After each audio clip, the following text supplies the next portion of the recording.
Why choose a Sleep Number smart bed? Can I make my site softer? Can I make my site firmer? Can we sleep cooler? Sleep Number does that. Cools up to 8 times faster and lets you choose your ideal comfort on either side. Your Sleep Number setting.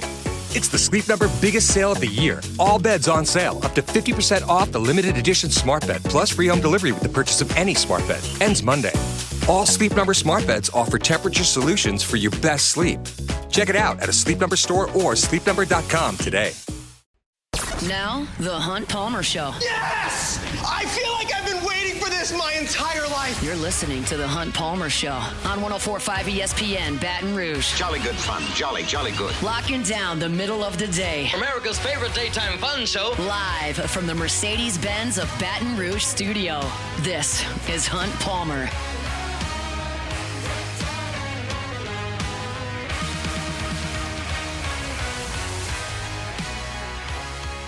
Welcome in. Hunt Palmer coming to you from the Mercedes-Benz of Baton Rouge studio downtown in the capital city on this Monday. Hope your work week's off to a good start. We have got a lot to do. A lot of times on Mondays, I don't have a ton of guests because there's a lot to react to on the weekend. This is kind of the last weekend when we don't have a lot to react to. So we're going to have some guests. Marc Whiteman's going to join us coming up in 15 minutes. Marc is a sports director at WYFF in Greenville. Covers the Clemson Tigers. I want to get an update on Clemson. They had a scrimmage over the weekend. They've had an arrest. They've had an offensive line injury. Just kind of want to get a state of what's going on there at Clemson. So we'll talk to Marc Whiteman coming up in 15 minutes. I was at LSU's practice earlier today. I'll talk about that at the bottom of the hour. Matthew Bruni from On 3 was also there. We'll talk to him at 2 o'clock. Matthew Paris covers the Saints for The Advocate. He was there in the Dome yesterday for Saints and Jaguars. We'll talk to Matthew in 15 minutes. So lots and lots to do. Got Jordan Kitchens, Cassius Pizzali back there on the ones and twos. We'll start things the way we start every day with our Genesis opening drive.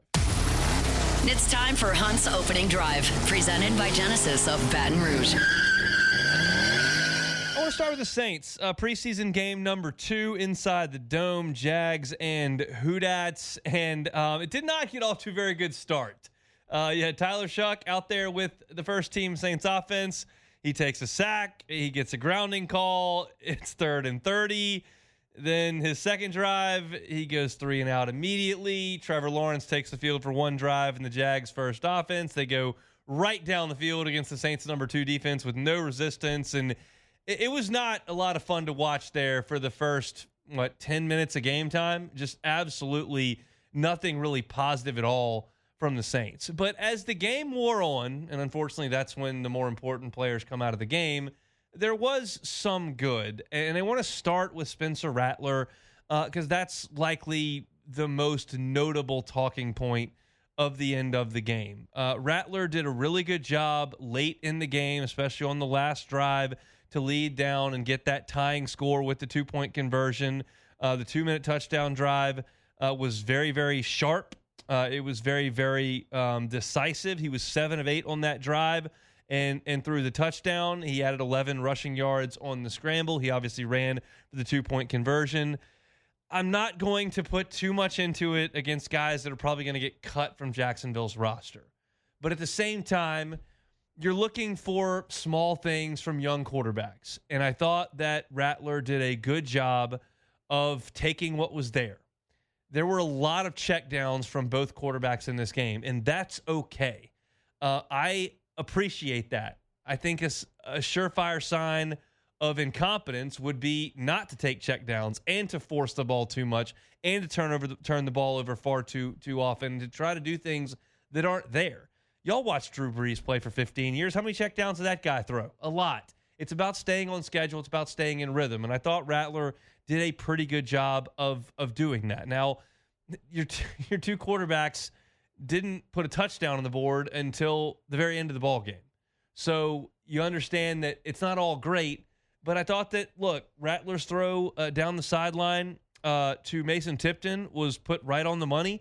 That was probably his highlight of getting the ball down the field.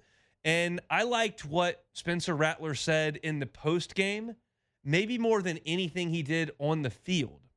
And that was in reference to his interception that he threw, which looked terrible on film. I shouldn't say that. It looked terrible live.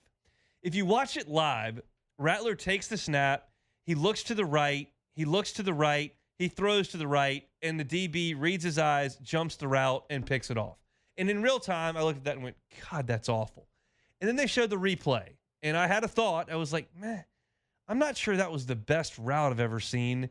A quarterback needs his receiver to kind of get flat and cross the DB's face and catch the ball at the most, deflect at the very least. Like, that's my thinking when I see it the second time. And then I'm listening this morning to our guys on Off the Bench, and Flynn said the exact same thing. I'm going to take Flynn's word for it far more often than I'm going to take my word for it. But since they're the same words, I think we're probably both on the same page. And what Rattler said in the postgame about the interception was we had a little bit of a miscommunication. So to me, that's as fixable a mistake as there is. Like, if you don't see a coverage, that's going to take some time to adjust to that and figure it out. If you don't have the arm strength to make a throw, well, that's a significant problem. If you miss a read significantly that's wide open and progress to something that's not and force a ball, well, like, that's a bad decision. He went to the place he was supposed to go with the ball, and the receiver did not flatten the route out adequately to give his quarterback a chance. And to add on to that, which is going to happen in the NFL, it was a DB making a really good play to come up aggressively and get the interception and, of course, run it back for a touchdown. Like, no, it's not good, but it is fixable. And I loved the answer from Rattler, who was calm, composed, and said exactly what he should after that. He's not shook up by a mistake. He's not, I didn't even think about this when I was going over what I was going to say, rattled, got the name, unintentional, we'll move on. He's not. And the best thing I can say about the two Saints quarterbacks through 2 weeks, both of them have made significant errors. Shuck throws the interception in the game last week, gets picked up and run back for a touchdown. He doesn't necessarily buckle. He comes right back and throws a deep ball for a touchdown. Rattler throws that pick yesterday, which doesn't look great. But then he leads the game-tying drive at the end of the game. They've responded to adversity well, which is a good thing. Now, if you go to Shuck's performance yesterday, I mentioned just a dreadful start to his day. Sack, grounding, 3 and out, looks brutal. And he's got Olave out there, and he's got Shaheed out there, and he's got his tackles out there. It's like, this is just not, doesn't look very good. But he did do some things well. That throw that he made to Welch on the corner route was perfectly on time, perfectly on rhythm, well delivered. Welch went up there and made a play for his quarterback. I liked that play. And you look at the completion percentage, which is 9 out of 12. Like, he's getting the ball to some places and creating positive yardage. He didn't turn it over. It wasn't a work of art, but it's his second game ever in the NFL. So I felt like the quarterbacks were unspectacular, had some mistakes, but did some really good things. I'm going to need the Saints center to be out there. I'm going to need Alvin Kamara to be out there. I'm going to need the entire offense on display, and not just this, to make more significant judgments than that.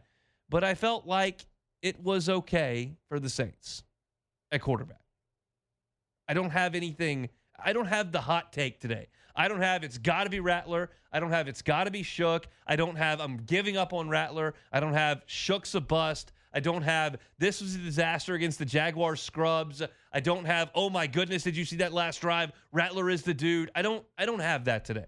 What I have is saw some good stuff. I don't expect great stuff right now. I would expect more good stuff from Rattler against 2s and 3s than I saw from Shuck against some 1s, and I did. And I'm hopeful that Shuck doesn't turn the ball over for the second straight week, and he didn't. And you just kind of go to the next week. And I'll say this before we get to the back end of this week, where I'll repeat it. They should both play a ton in the game coming up on Saturday. Either way, this weekend. They should both play a ton. I think it's Saturday. Because I don't need to see Jake Haener. That doesn't improve the Saints any. Jake Haener's not going to be the quarterback week 1. He's not going to be the quarterback of the future. He doesn't need to play. That's wasted reps. These two guys need to play. I don't care if everybody else on the other team is going to get cut, which is usually the case in the last preseason game. I want to see those two guys out there playing. Now, I thought there was a couple of good things from the running backs. Kendre Miller is showing a little bit of a burst in the little time that he's getting on the field. No, 6 carries for 21 yards, 3.5 a carry is not going to wow anybody, especially when you consider that one of them was 13 yards, so the other 5 carries went for 8 yards. That's not jaw-dropping. But I haven't seen any of Kendre Miller, so it's nice to see him, and there is a little bit of burst there. By the same token, Clyde, really tough physical catch and run to pick up that first down the right sideline. Those two guys, I think, are fighting hard. And I don't have a lot of use for Velus Jones, and I don't feel like Cam Akers is any sort of answer. You're going to keep Kamara. Obviously, he's your starting running back. I think Clyde and Miller are battling for that next spot. And I think that there's things to like about both of them. Clyde is a better pass protector. He's been a more established player in the league. Miller probably got a little bit more burst at this point. Probably got a little bit more home run hitting ability. But I thought I saw some good things from those two guys in the game. Mason Tipton, of course, was a big positive, had 100 yards receiving, including the big play for 45 yards. He made 6 catches to lead the way. I liked that. And then, of course, you had a really nice play on the interception by Jalen Ford. Sky's there in a nice play in his own defense and makes a really nice play, and that's a young player on your defense. Quincy Riley continues to play well, 9 tackles to lead the team, including a tackle for loss. Jonas Sanker was playing violent and physical. I like to see that out of the secondary. Jalen Ford had that really nice play there. So I saw some things that I liked from some of the younger defenders, and that's the second week in a row that you've seen some of that. So, look, this is a slow process, and you're looking for small positives from young players. And I thought you did see some small positives from young players. Was it gorgeous? No. Did you have all of 9 points with a minute to go in the game? You did. But there are some things that are good. I don't care about the score. There were some things that were good. And we'll harp on those in August. When it gets to October, the record is really south, and there's a big turnover number, and you can't figure out what the quarterback is, we'll have a frank discussion about that on the negative side. I don't have a huge reason to do that on a team with no expectation, with 2 very young quarterbacks playing games where the score doesn't matter. I'm just not going to go nuts over those games. Thought there were some good things. That's what I will choose at this point to harp on with the New Orleans Saints, with the Jacksonville Jaguars in a 17-17 preseason week number 2. We'll see what week number 3 has in store. All right, you watched it, Jordan Kitchens. Anything super positive or negative you want to drop on us before we get to Clemson? I'll say this. Jonas Sanker, I think he's going to be a really good player. Physical. And he's all over the field. I mean, every time the 2 games I watched, 33 on my screen from the start to finish. Yep. Mason Tipton, he was a preseason, I guess you could say. Darling. Yeah, darling, camp superstar, and he's finally putting together. I don't want to drink the Kool-Aid with Mason Tipton just yet, because we was in that position last year. It was like, hey, they're going to put Mason Tipton in. Let's see what he can do. So, but it's good to see that he's kind of taking that next step. We will see how it plays out. I do like him a lot. It's good to see Jalen Ford make a play. We drafted him last year. We thought, I guess he was hurt last year or whatever, so he never saw him at all. It's good to see that. It's going to help build his confidence. But what I did like the most about Jalen Ford's interception, I guess you could say Jonas Sanker too, was that how much the team embraced him. Yeah. The whole defense. Group celebration. Oh, yeah, group celebration. So it shows that these guys are playing for each other. The Saints might not be that good this year, but it's still, seeing the togetherness that they have.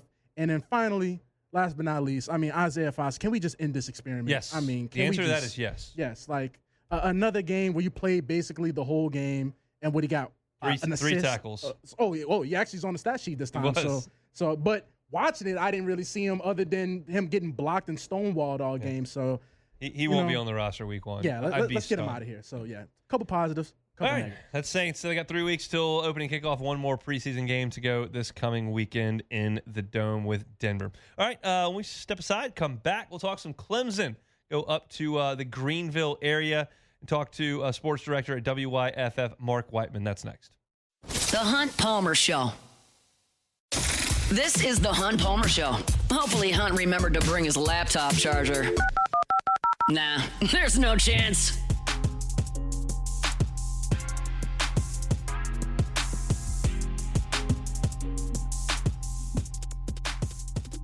LSU turned the lights on inside Tiger Stadium on Saturday night, went through a scrimmage, and that kind of signified the end of quote-unquote fall camp. Today, Tigers were in the indoor facility with shoulder pads and helmets on, and now Clemson prep begins in earnest. Kickoff less than 2 weeks away. Let's head up to South Carolina. Marc Whiteman, sports director at WYFF News 4 in Greensville, is our guest. He joins us on the Jim's Firearms Hotline to talk a little bit about Dabo Swinney's Clemson Tigers. Marc, we appreciate the time. How are you?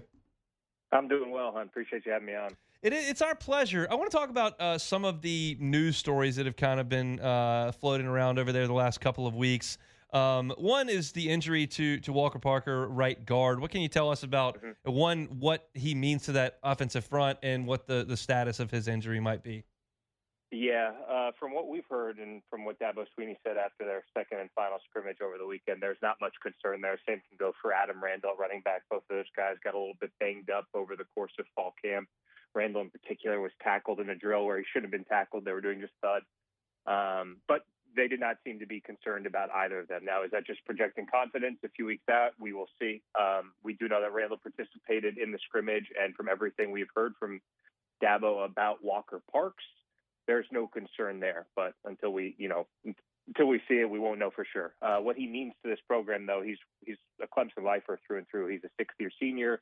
He started over 40-something games over the course of his career. He's battled injuries. He's just a true leader of the offensive line in every sense of the word. Was a guy who a year ago we thought would be done with Clemson and was able to extend that eligibility and get another year at Clemson. So just one of those true through and through leaders who's really developed over the course of his career, particularly in the last couple of years playing for Matt Luke. Just a really terrific player on that front, and someone, again, who they did not seem to be projecting much concern about where we're at right now 2 weeks after the game. It's always about reading tea leaves with injuries this time of the year. We're the same way. We get a little bit more access than most, but as far as injuries go, we don't get a lot of information. Adam Randall's a name you mentioned there, who's moving from wide receiver to running back. What can you tell us about his skill set and what that move has kind of gone like? Yeah, I think it's a pretty interesting transition and something that we've heard a lot about over the course of the offseason. You go back to the ACC championship game a year ago and how fundamental he was in that last-second win. He takes a kick return 40 yards, which sets up a 17-yard pass to Antonio Williams and a 56-yard game-winning field goal, and they did that all in the span of 16 seconds to beat SMU for the ACC title and get back into the college football playoff. And that was, I think, when the light really went on for Clemson about, hey, man, this guy looks incredible with the ball in his hands. We've got so much depth in the wide receiver room. It hasn't maybe worked out for him in the way you would have hoped at wide receiver, but someone who's just dynamic with the ball in his hands. And let's try and develop that skill set into a running back. He was someone who played running back when he was younger, so it wasn't totally foreign to him. Got a few snaps at running back in the playoff game against Texas, plus a big run in that game, and then really spent this entire offseason learning the position, learning the intricacies of the position. And he looks like a natural. Dabo said multiple times over the course of the offseason, he's going to be one of the great stories of this season. He just, when we have gotten a chance to see him at practice, and we haven't gotten a lot of practice viewing time, like you said, Hunt, there's only so many times we really get to be out there and see those guys, but he has looked every bit the part of RB1, and someone that I think the team is projecting a lot of confidence about. And they're going to need him, right? Because depth is a bit of a question mark there in the running back room, and so is experience. So I think he's a guy that they're really putting all their chips in terms of how he plays this year, but the early returns seem incredibly promising. Who might be next behind Randall at running back? You generally need 2 or 3 of them. Yeah, I think they're really, really pleased with the development of Eziomame. And then, of course, Gideon Davidson is a guy who was one of the top running back recruits in the nation coming into this year, but someone who hasn't quite learned the intricacies of the position just yet. Certainly the pass blocking is something that leaves a lot to be desired right now. Seems like a guy who's still swimming a bit in regards to how he's going to catch up to the college game. Just doing everything a little slow right now, but the talent is there. Was one of the great high school running backs in recent memory, someone that the staff has talked up as having all the talent in the world. Jay Haynes was the number 2 a year ago, but suffered a torn ACL last season. He's still working his way back. I think the hope is that over the course of the season, Davidson and Haynes will be able to work their way into a reliable rotation. But right now it feels like you're going into the season with Adam Randall's number 1. Dabo likes to call him Easy as their number 2. Those are the top 2 guys, no doubt, right now. Marc Whiteman's our guest sports director at WYFF TV News 4 in Greenville, talking Clemson football. Cade Klubnik, what was noticeable in his progression last year when he really kind of grew into the all-conference level quarterback that we thought he would be when he was in high school? Yeah, I think that's a great question. I think for one, everything slowed down dramatically. Year two, under Garrett Riley, I think there was a certain level of confidence and comfort there going into that year. He became more of a natural leader, whereas before I think he felt like he had to be the leader and maybe he hadn't totally grown into it yet. Now he's just so casual and comfortable in that role, and really going back to a year ago at this time. And then I think the other thing too, the main one is that he learned to use his legs as a weapon. I remember a year ago at this time they were talking about Cade running as an X factor for the offense, and a lot of us kind of rolled our eyes and said we had to wait and see in that regard because it just was not there as a sophomore. But he truly became a dual threat, knows when to break out of the pocket and run. He's just so comfortable, so in command. He knows where everyone's going to be. It's just truly his team. And I think the other thing, too, that you roll into last year is it's just everyone's together again. Like, these guys have played a lot of football together. He's got the entire receiving core back from a year ago. He's got 4 or 5 starters in the offensive line. Just about everyone that he relied on a year ago is right back there. So you've seen that even next step of the curve of progression over the course of this offseason.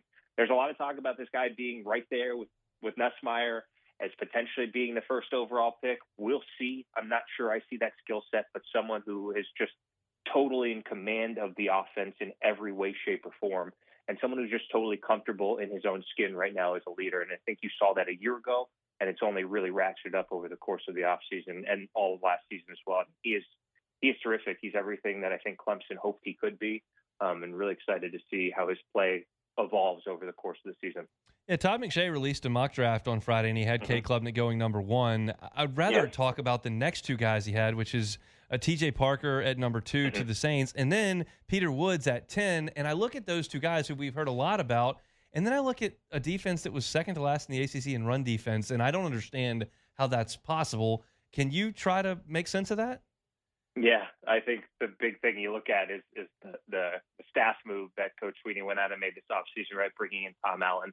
And Dabo's been very cautious in terms of having these conversations about this incredibly talented defensive front to say, hey, these are the same guys that got run all on by Texas a year ago, got run all on in the month of November. I mean, everyone had success running on Clemson in the month of November last year. And really the run defense all season long was a great struggle. I mean, Citadel rushed for over 200 yards against them. South Carolina had their way on the ground with them, particularly the North Sellers. So, yeah, there were a lot of difficulties stopping the run a year ago. No question the talent is there. Was it more of a scheme thing? Was it more of the guys being in the right position thing? Was it a coaching thing? I think that's certainly where Clemson landed on. What Dabo Sweeney landed on is needing to make a significant change, and that's why he went out and got Tom Allen. I think everyone's talked about as one of the big coaching hires of the offseason. And rightfully so. This is a defense hearing from Peter, hearing from TJ, hearing from a lot of these guys that is just playing more fast, more loose, more confident, more in command, at least in terms of this preseason camp. And he's added this extra layer of accountability and scrutiny to their practices that was not maybe there a year ago. He's talked a lot about accountability drills and getting after these guys when they loaf or the effort's not there on a run fit in practice. He's been very demanding and very exacting of them, Tom Allen has, and truly has taken over as a head coach of the defense. And so I think when you get back to the struggles a year ago, was it schematic? Was it effort? I think we're going to see soon enough because they're certainly going to have their hands full right out of the gate. As we're breaking this game down in South Louisiana, we're talking about LSU's offensive line, the shuffling going on there, dealing with those 2 potential first top 10 picks. And I did a radio spot in South Carolina last week, and their concern was potentially with Clemson's secondary against LSU's very, very talented wide receivers. Would you share that concern from a Clemson perspective with maybe what the secondary is for Clemson this year in the first week? You know, I got to tell you, hon, I did not hear your interview, but I actually turned the radio on in the car, I guess, right after you'd gotten off the radio. So I had heard them breaking down what you guys had discussed. And no, I think that's absolutely right there with the number one concern for Clemson going into the season, particularly with their starting safety, Khalil Barnes, banged up, injured. As far as we know, has not practiced a ton recently. I think that's a huge concern. And then, the depth of cornerback leaves not necessarily a lot to be desired, but it's just really unproven. And I do think Dabo is so good at knowing when to get after his team and knowing when to build them up in terms of how his coach's style vary from day to day, from player to player. And he's been very careful to build up the guys in the secondary behind his two starters. We know Avion Terrell, Ashton Hansen, those are the first two dudes that are going to be running out there defensively on the boundary, and with good reason. Jaden Lucas is someone who's talented, maybe has never totally matched what he was in terms of the 4-star ranking coming out of high school, but he's been so injured throughout the course of his career. But we have heard Dabo and the coaches talk a lot in the lead up to the start of the season about the guys they have behind them, particularly Corian Gibson, Brandon Strozier, young guys that have not been counted on to do a lot for Clemson to this point, but guys they've talked up through the process in terms of their depth. We'll see. It's one thing to hear coaches talk about it. It's another entirely to see it in action. And I don't know if there's a much tougher test for a group of relatively unproven corners than going up against Nessmeyer and the playmakers y'all have on the boundary. So we'll see. I don't really know if that's the right answer for you, but absolutely I think that is the concern going into the season for Clemson. The flip side to that is how much pressure can that front seven generate and sort of maybe neutralize some of the inconsistencies and inexperience in the back end. I think that remains to be seen. But when you talk about the Clemson defensive line against the LSU offensive line, that's going to be a big, big part about this game, is generating that pressure and trying to keep those unproven Clemson corners not from being on an island for too long. The anticipation is going to do nothing but build over the next 2 weeks. We appreciate a little bit of time. This has been great, and we'll catch up around game time. Sound good? Yeah, appreciate you, Hunt. Thanks for having me on. Absolutely. It's our pleasure. Marc Whiteman, sports director of WYFF in Greensville up there in South Carolina. It's the storylines for this game are essentially kind of etched in stone at this point. How they play out, we don't know. But everyone understands that LSU's shuffling the offensive line. We're going to talk about it in 3 minutes. And that LSU's wide receivers look great, and Clemson's corners may have struggled. And then you look at Clemson's defensive front, they could give LSU a lot of trouble. The quarterbacks look great. There's a lot of potential first-round talents out there. It's one of the biggest matchups that we've seen in recent memory, and we're going to get there over the course of the next 2 weeks. Appreciate Marc for giving us a little bit of time. As I mentioned, LSU shuffled the offensive line today. I was at practice. I'll tell you what happened next. You're listening to The Hunt Palmer Show on 104.5 ESPN, Baton Rouge.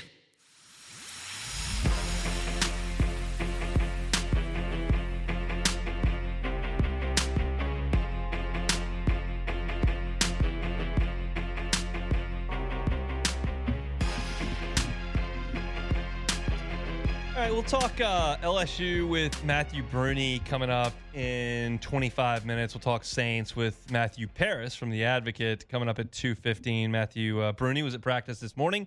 Matthew Paris in the Dome yesterday, so we'll get caught up with those two guys in the second hour. I want to talk about LSU's practice today. I thought I went into practice with low expectations because they scrimmaged on Saturday, and I knew that we would be in the indoor.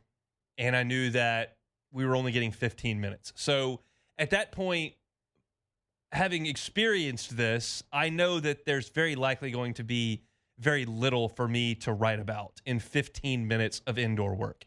The likelihood before I ever set foot in that practice facility was that they weren't going to have any contact. They weren't going to go 11 on 11. It was going to be tough to come up with a practice report. Well, of course, you make assumptions. What happens? I was dead wrong. So I walk into the facility, and the first thing I notice is that the first team offense, led by Garrett Nussmeier, is working with no defense, and they're going 5 yards at a time down the field, running different plays from the 40-yard line. So they run 7 plays. And the first thing I notice is there's Carius Kern, true freshman, playing right tackle. So I write that down in my notes as I'm walking up, and the first thing I'm going to do after I write that note is, okay, is Weston Davis here? Weston Davis was at practice. And when the second team offense went out there after the first team finished, Weston Davis went to right tackle with the second team. That is significant. That doesn't mean Weston Davis has had a terrible camp. That doesn't mean Weston Davis has been benched. That doesn't mean Weston Davis is a bust or that he's not starting against Clemson.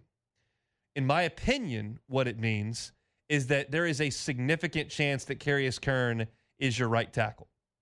I don't think that decision's been made because Weston Davis worked with the first team at right tackle, but so did Carius Kern.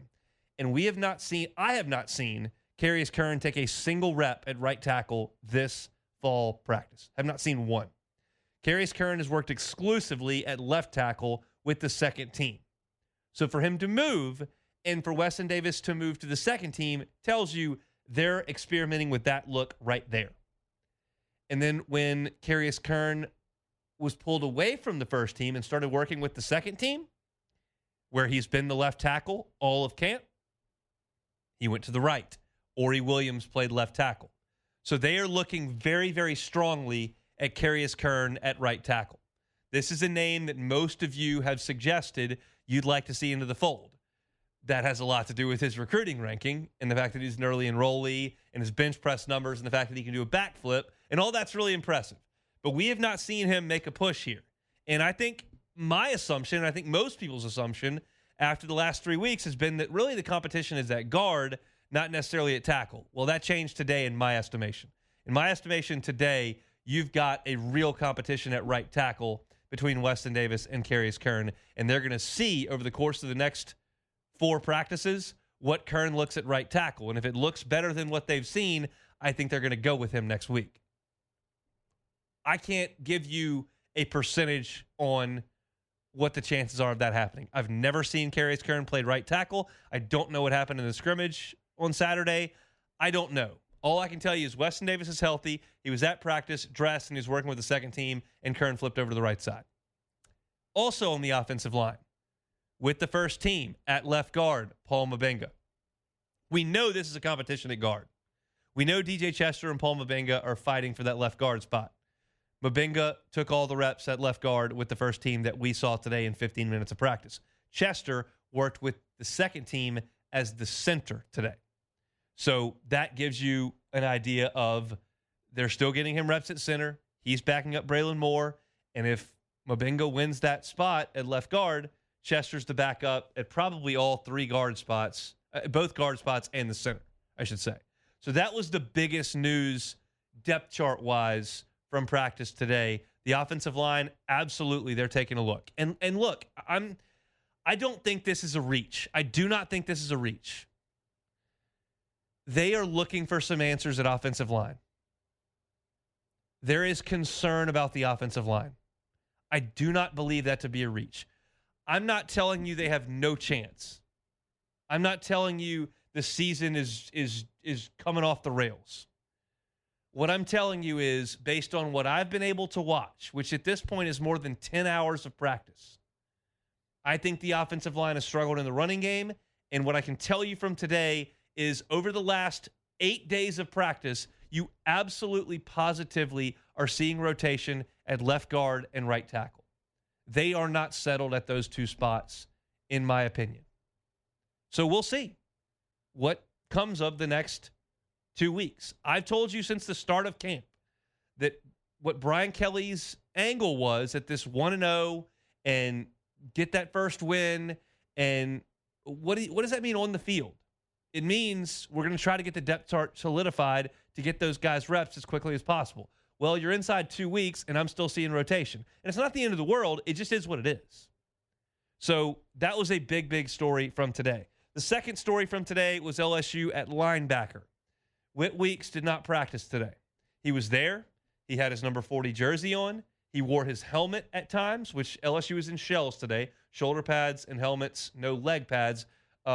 Whit did not have shoulder pads on. He wore his helmet, but when they went to team drills, he stood 20 yards behind the defense and watched. It looked like from 3 stories up and 60 yards away, he also was wearing tennis shoes. I can't swear to that.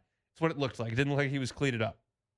He didn't practice on Friday either. And Brian Kelly said on Friday, yeah, we don't let him practice 5 days in a row. I don't know if he scrimmaged on Saturday or not. Nobody practiced yesterday, and Whit Weeks didn't practice today. He doesn't look to be injured. He doesn't have a bandage on or a cast on, or he's not limping around. He's not on crutches or a scooter. He's walking around. He's not in the training room. He's out there at practice. He very well just may be on a pitch count, and that's fine. That's completely fine with me. I don't need Whit Weeks in a shells-only practice that we saw today that didn't feature any 11-on-11 with collisions for the first 15 minutes. I don't need that. He doesn't need that. But it's noteworthy that he wasn't practicing Friday and he didn't practice today. That's one thing. The second piece is that Harold Perkins was not at practice today. I don't know why. Brian Kelly will answer for that potentially this week. But we didn't see Harold Perkins, and I didn't see him around the sidelines either. So I don't have any explanation for that at all. But I can tell you that with no Whit Weeks and no Harold Perkins, Tylen Singleton was working with Wes Weeks as the starting inside linebacker, and Jordan Gilbert is working at the star. I believe he's moved to that position at this point. It would stun me now if Tamarcus Cooley and A.J. Halsey were not the starting safeties. They're the ones every single day we go out there now. You got Deshaun Spears and Javian Toviano working behind them, and Jordan Gilbert's not playing back there anymore. He's playing star. He's subbing in for Perkins. So I think that at that point, you're now looking at a solidified group at safety, and I'm interested at the rotation at cornerback. I told you a week and a half ago that I thought Ashton Stamps was having a great camp. I still think Ashton Stamps had a great camp. P.J. Woodland is getting a lot of reps with the ones, and he was with the first-team defense today opposite Mansour Delane, and Woodland's had a really good camp as well. He's undersized. He's still like 170 pounds, but he is tough. He is making plays on the ball, and he is getting looks with the ones absolutely. So at this point, 2 weeks out, I would suggest that Stamps and Woodland will both play opposite Delane in different packages, and I think both guys have had really good camps. So this is not a situation like I was talking about last year where I was petrified about the corners, not like 2 years ago where I was petrified about the corners.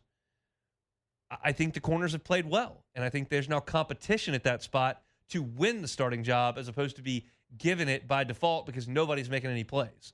But I did not expect P.J. Woodland to potentially beat out Ashton Stamps, and I'm not here to tell you that he's done that, but I'm here to tell you that he works with the ones a lot, and Stamps works with the twos a good bit as well. They both rotate with the ones and twos. So found that interesting on the defensive side of the ball. Again, I don't have any highlights from today's practice. I don't have any, this guy made that play, he made that play. We didn't see any of that. We basically got to call roll and watch who went out there first and second. And you can draw from that what you want. You can take it as gospel. You can take it as just one rep where they're trying to get a different look. But I'm here to relay the message, and that's what it is. They're moving some pieces around on the offensive line.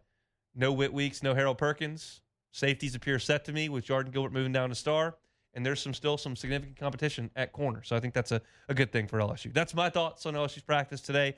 Coming up in 15 minutes, we'll talk to Matthew Burney, see what he thought about all of it out at the Ponderosa. We get one more day to watch LSU practice on Tuesday morning. We'll get a look for the entirety of practice, and they'll lock us out until Clemson. That's fine with me. I'm appreciative of everything that they've allowed us to watch, and hopefully y'all have enjoyed the content we've been able to provide from a radio perspective and at LouisianaSports.net. If you want to go check out my practice report that's on the written version, you can check that out for free at the front page of LouisianaSports.net. All right, when we come back, LSU baseball has announced some scheduling, and I'll tell you what I think about their pre-conference as well as where they're headed for their Week 2 tournament. We'll do all that when we come back. The Hunt Palmer Show. You're listening to The Hunt Palmer Show on 104.5 ESPN, Baton Rouge.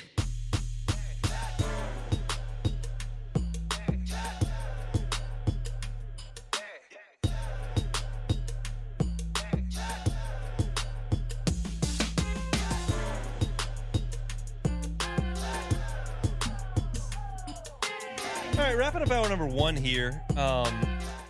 LSU's baseball plans for the fall and the pre-conference are coming clear. Marc Etheridge of D1 Baseball sent out a couple of tweets with some information today. I verified those with LSU and can confirm them. Wrote up a quick piece at LouisianaSports.net. So for the fall, to start things, LSU permitted 2 fall scrimmages. They will take advantage of both of them on the road. They're going to go to Biloxi once again, as they did last year. They're going to play Samford on Sunday, November the 2nd. That's the bye weekend for LSU football. On a personal note, I believe I'm taking family pictures that Sunday morning. Maybe I can bolt after that to Biloxi and catch that, like keep going from New Orleans to Biloxi to see that and write it for the site. That's going to be a tall order from the wife, but we're going to try to get that done. We'll see. And then the next weekend on a Sunday, the Sunday after LSU and Alabama play in Tuscaloosa, LSU will play Southeastern over in Hammond. Generally, those Sunday games are 2 7-inning games, sometimes 2 9-inning games. But you're going to see 14 to 18 innings at those 2 sites. So if you want to go check those out, LSU and Biloxi to play Samford on November the 2nd. Then on the 9th, the next Sunday, against Southeastern in Hammond. More importantly, on the schedule for the regular season to begin 2022, the pre-conference is all set up. Milwaukee is going to come to the box for opening weekend at Alex Box Stadium. Then in week 2, LSU will play its tournament. There were rumors that LSU was headed back to Round Rock. Those were shot down a couple of weeks ago, and then said, well, they're going to play in another Peak Events tournament. I was looking at that, and well, Peak Events does Frisco, Round Rock, Vegas, and Jacksonville. Going to be one of those, and Jacksonville is the pick. They will be joined in Jacksonville by Indiana, Notre Dame, and Central Florida. Those 3 teams did not qualify for the NCAA tournament this past year, so not a star-studded field there in Jacksonville, but a new scene for LSU. And if you're looking to maybe beat the cold weather, watch a little baseball in a different place, you can head over to Jacksonville, catch LSU and Indiana, Notre Dame, and Central Florida the second weekend of the season. Week 3, LSU is going to host Northeastern and Dartmouth. If you don't recall this, Northeastern this year won 27 games in a row entering the NCAA tournament. They won 49 games this past year, had the lowest ERA in college baseball. They went 1-2 in the regional, but they've been a good program consistently. This is a program that has been to the NCAA tournament 3 of the last 5 years. They had 6 guys drafted off that team this past year, so it's not some sort of, murderer's row that's coming to Baton Rouge, but a respected program that very likely, I can't guarantee anything, especially in the portal era, but it's likely that Northeastern has a good year. And what you need if you're LSU is teams that are going to make that RPI look good. And Northeastern is likely to do that. Dartmouth, I can't speak to, but Northeastern should. And then week 4, the final non-conference weekend of the year, Sacramento State is headed to Baton Rouge. Sacramento State last year in the WAC went 32-26 on the season. So the big news is obviously the move to Jacksonville. No marquee weekends, no word on what LSU is going to do. Jay Johnson in these Texas weekends has jazzed them up with a good midweek game. LSU played DBU at Globe Life, heading to Frisco. On the way back from Round Rock, they played Texas on that Tuesday in a really fun game in 2023. So no word. Oh, Rice. They played Rice last year on the way to Houston as well. So we'll see if there's something in Florida around Jacksonville that they can drum up. I haven't heard that. I would love it if they could play Florida State or somebody on the way, but that's something we'll just have to see as the schedule becomes apparent. You get the SEC schedule sometime generally in October, November, so nothing from that note. But LSU will open the season with Milwaukee in the box. They'll go to Jacksonville for week 2. They'll play Northeastern and Dartmouth in week 3, and then Sacramento State in week 4. So that is what the pre-conference looks like for Jay Johnson's Tigers. If you're looking to catch the Tigers in the fall, you can do so in Biloxi on the bye weekend Sunday, and the LSU-Alabama Sunday down I-12 in Hammond against Southeastern Louisiana. I'm okay with LSU playing those games on the road. I'm okay with LSU going to Hammond to play, to maybe sell some tickets for Southeastern, and to allow some folks in the Tangipahoa era to go check out LSU a little bit closer to home. I would love it if it was the box. It's easy for me to go. I can sit in the press box, do all that, but I'll watch plenty of LSU in the spring. So if somebody else gets a look in the fall, you've got some fans on the Gulf Coast or on the Mississippi coast that want to go watch LSU play, all the better. I think that's cool. And the players get a chance to go over to Biloxi as well. So that's a cool environment to go play in a minor league stadium. So if you want to read up on that, you can at LouisianaSports.net. I went ahead and put that out. Hat tip to Marc Etheridge for grabbing that first. But like I said, I was able to confirm that with LSU. So that is that's official from the folks over at LSU Baseball. That's it for hour number 1. That was fast moving. Hour number 1 here on this Monday. I opened the show talking about the Saints preseason game. You can check that out on YouTube, wherever you find your podcast hunt on Saints. One more preseason game to go for the Black and Gold. Marc Whiteman was great at the second segment of the show. He is sports director at a TV station there in Greenville covering Clemson. Had a lot to say about Clemson as far as their injuries on the offensive line, concerns on defense, strength on defense. Talk to Marc about that. You can catch that at Hunt on LSU. My Prax Report at 1:30. You can find that for free on LouisianaSports.net as well. We've got a couple of guests coming up. Matthew Bruni in 5 minutes talking LSU practice. Matthew Paris talking Saints coming up at 2:15. Plus, Auburn made a big announcement about one of their legends. We'll talk about all of it when we come back after Sports Center. Pause for national headlines on a Monday edition of the Hunt Palmer Show. The Hunt Palmer Show. Genesis of Baton Rouge. GenesisofBatonRouge.com is the website. Every car that's on the lot is online at GenesisofBatonRouge.com. The people are one of the separators over at Genesis. You deal with those folks and their sales staff, and you understand how serious they take customer service. I know a lot of people have had various experiences on a car lot where you felt like you've been pressured, felt like you've been swarmed or upsold, try to take advantage of. That's never going to be the case at Genesis. They're going to treat you like a guest, not a customer. You're going to feel that when you walk into their facility that kind of feels like a spa. You're going to feel that when they bring you into their climate-controlled area where you can take a look at all the features of their vehicles. You're going to feel that when they take you on a test drive, whether that's at the facility or they come to you for a remote test drive. They try to make things convenient, and they always take care of their customers at Genesis Baton Rouge. It's a luxury brand at a reasonable price. It's Genesis of Baton Rouge. Find them online at genesisofbatonrouge.com.